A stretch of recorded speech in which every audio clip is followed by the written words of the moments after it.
दोस्तों आज हम लोग पढ़ेंगे पीएच मान के बारे में। सबसे पहले मैं ये बताना चाहता हूँ कि पीएच मान होता क्या है। तो दोस्तों पीएच मान जो होता है, पीएच मान को हम कह सकते हैं, यानी कि इसका फुल फॉर्म जो होता है पावर ऑफ हाइड्रोजन, ठीक है, या फिर इसको कह सकते हैं पोटेंशियल ऑफ हाइड्रोजन। दोस्तों ये पीएच का बहुत मतलब होता है। अब दोस्तों हम बात करेंगे इससे कि किसी भी अगर घोल हो, किसी भी घोल जब रहता है तो उसका घोल का पीएच मान क्या होता है।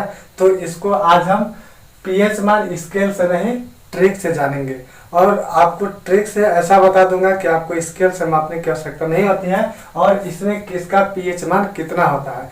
दोस्तों पीएच मान हम जब ज्ञात करते हैं तो पीएच मान आप देखे होंगे स्केल कुछ इस तरह से बना होता रहता है, इस तरह से कुछ स्केल बना रहता है जो पीएच मान को स्केल से मापा जाता है, इस तरह से बनता है। और इसका रेंज जो होता है दोस्तों 0 से कितना होता है, 14 होता है। अगर एग्जाम में ऐसे पूछा जाता है, हर एक कंपटीशन के एग्जाम में दोस्तों ऐसे क्वेश्चन 1-2 जरूर पूछे जाते हैं, तो आप इसको ध्यान से देखिए ताकि आपको समझ में आए और ट्रिक से कैसे बनाइएगा इसको।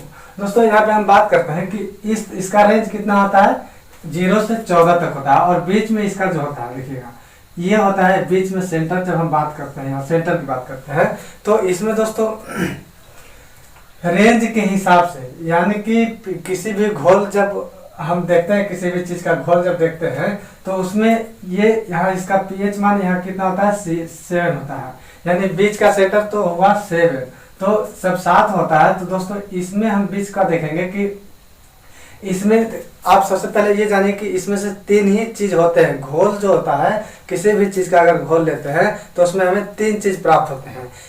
पहला चीज क्या प्राप्त होता है, सबसे पहले चीज हम बात करते हैं कि एसिडिक प्राप्त होता है, यानी एसिडिक बोले तो अम्लीय मिलेगा हमको, और दूसरा मिलेगा बेसिक बोले तो बेसिक का मतलब समझिएगा दोस्तों यहाँ पे क्षारीय, और तीसरा जो होता है, तीसरा हमें मिलता है आपका न्यूट्रल, यानी न्यूट्रल जो होता है जिसको हम लोग कहते हैं उदासीन, न्यूट्रल होता है उदासीन। दोस्तों इतना आप ध्यान रखिएगा कि ये चीज एसिडिक मिलता है और बेसिक और न्यूट्रल मिलता है, यानी कि अम्लीय, क्षारीय और उदासीन मिलता है।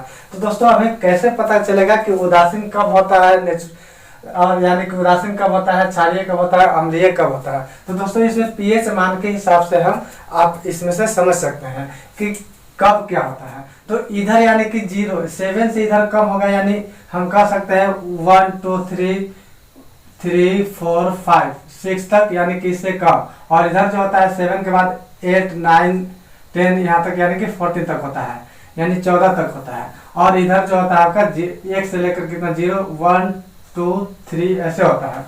तो अब दोस्तों इसमें करना क्या है, देखिए यहाँ पे क्वेश्चन है, क्वेश्चन आपका इसमें दिखाया जा रहा है कि क्वेश्चन देखिए व्हाइट बोर्ड पे ध्यान से देखिए। क्वेश्चन इसमें है, पहला नंबर क्वेश्चन जो है कि जल का पीएच मान कितना होता है।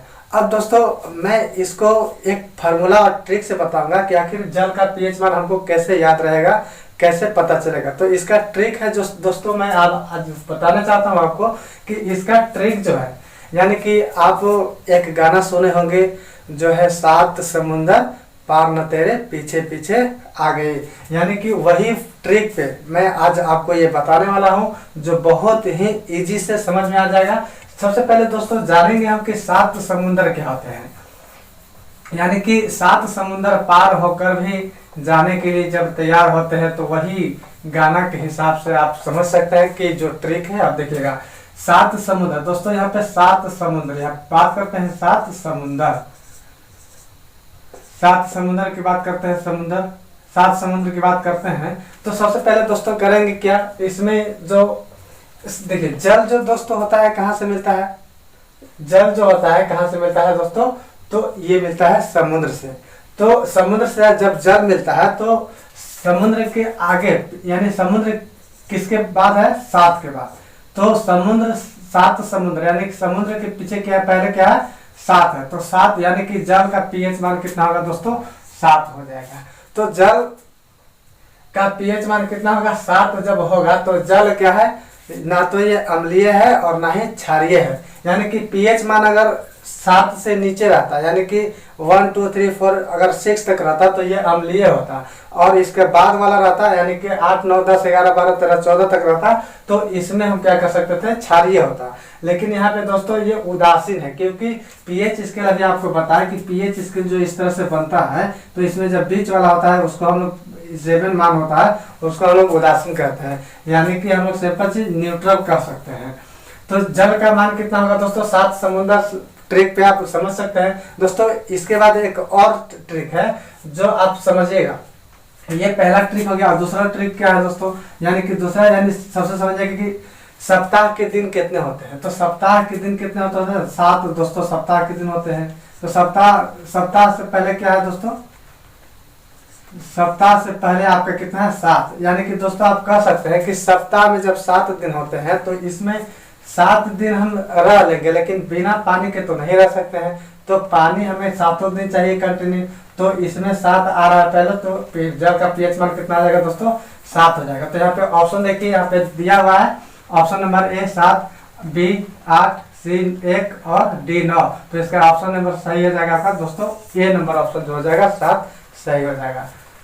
सेकेंड नंबर क्वेश्चन दोस्तों यहाँ पे देखिएगा, नमक का पीएच मान कितना होता है। अब दोस्तों हमें देखना है कि नमक आखिर इसका पीएच मान कैसे पता करें। तो नमक दोस्तों आप समझ सकते हैं कि नमक भी कहाँ से मिलता है। तो नमक जो होता है दोस्तों वो समुद्र से मिलता है, और समुद्र और नमक का इस्तेमाल आप समझ सकते हैं कि कहाँ पे किया जाता है, सब्जी वगैरह बनाने में। और सब्जी बनाने में जब इस्तेमाल किया जाता है तो नमक भी कहाँ से मिलता है, समुद्र से मिलता है। तो बस वही फॉर्मूला लगा दीजिए, 7 समुंदर यानी कि 7 पीएच मान इसका कितना हो जाएगा, 7। ऑप्शन देखिए यहाँ पे 7 आंसर आपका ऑप्शन में दिया हुआ है। तो दोस्तों ये बहुत ही इंपॉर्टेंट है, आप इसको समझ सकते हैं और समझ जाइएगा तो आपको एग्जाम में 2 नंबर कोई नहीं काटने वाला है। किसी भी कंपटीशन का एग्जाम हो उसमें जरूर ये क्वेश्चन पूछा जाता है, 1 या 2 क्वेश्चन पूछा जाता है। अब दोस्तों यहाँ पे हम बात करते हैं NaCl।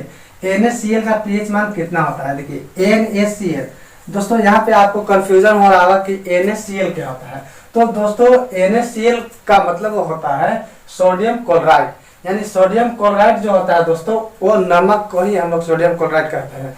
एग्जाम में इस तरह के क्वेश्चन यानी कि कंफ्यूजन करने के लिए ये क्वेश्चन पूछा जाता है, ताकि स्टूडेंट को कंफ्यूजन हो और क्वेश्चन ना समझ में आने के कारण वो छोड़ देते हैं। लेकिन दोस्तों हम कह सकते हैं कि NaCl जो है इसको हम नमक भी कह सकते हैं।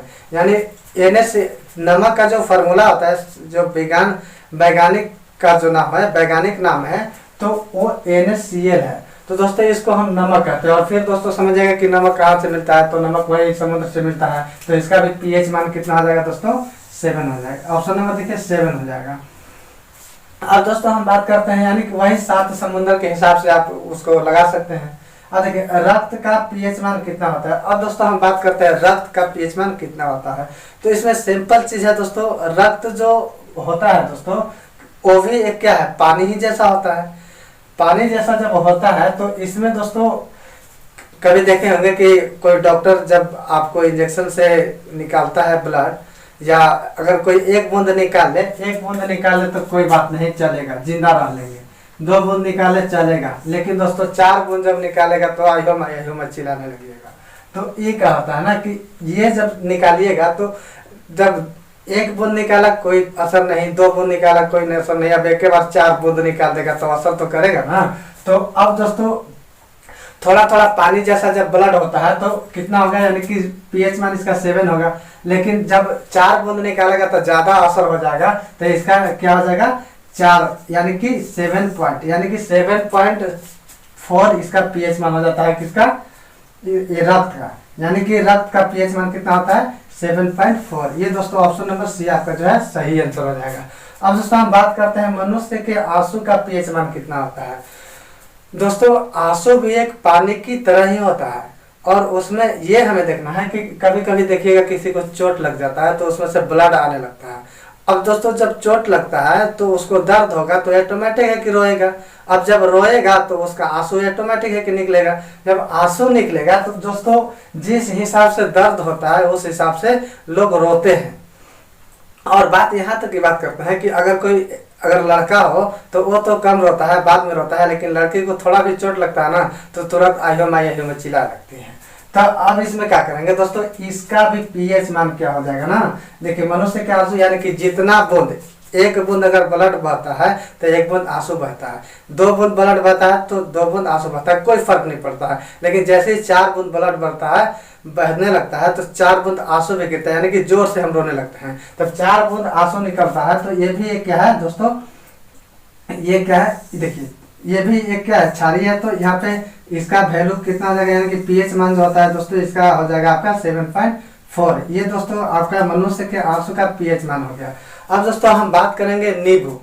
नींबू का दोस्तों बात करेंगे कि नींबू का पीएच मान कितना होता है। नींबू, कभी आप बाजार में गए होंगे दोस्तों, जब बाजार में आप जाते हैं किसी सब्जी को खरीदने के लिए, तो वहाँ पे जब अगर देखते होंगे केला दिखाई देता होगा, हरा हरा सब्जी दिखाई देता होगा, और उसमें नींबू भी दिखाई देता होगा। तो दोस्तों कभी भी आप देखिएगा कि केला जब लेते हैं तो दोस्तों वहाँ पे बोला जाता है 1 दर्जन केला लीजिए, 2 दर्जन लीजिए, या फिर इस तरह से हम मांगते हैं, डिमांड मेरा रहता है। और बात करते हैं सब्जी की, तो सब्जी को कभी भी हम लोग बोलते हैं तो कहते हैं 1 किलो दे दीजिए गोभी, 1 किलो बैगन दे दीजिए, इस हिसाब से दोस्तों। तो लेकिन कभी कभी नींबू अगर लेते हैं तो नींबू कभी कहते हैं कि 1 दर्जन दे दीजिए, 4 दे दीजिए, 4 दर्जन दे, 4 केजी दे दीजिए। दोस्तों नींबू को जब भी हम बोलते हैं तो कहते हैं 2-4 नींबू भी दे दीजिए, क्योंकि दोस्तों नींबू जो होता है ना सब लोग नहीं खाते हैं। तो नींबू का पीएच मान कितना आ जाएगा दोस्तों, यानी 2-4 दे दीजिए, 2 और 4 दे दीजिए, यानी 2-4 नींबू दे दीजिए। तो इसका पीएच मान ऑटोमेटिक है, याद रखिएगा कि कितना होता है 2.4, यानी कि 2 दशमलव कितना होता है 4 होता है नींबू का पीएच मान होता है।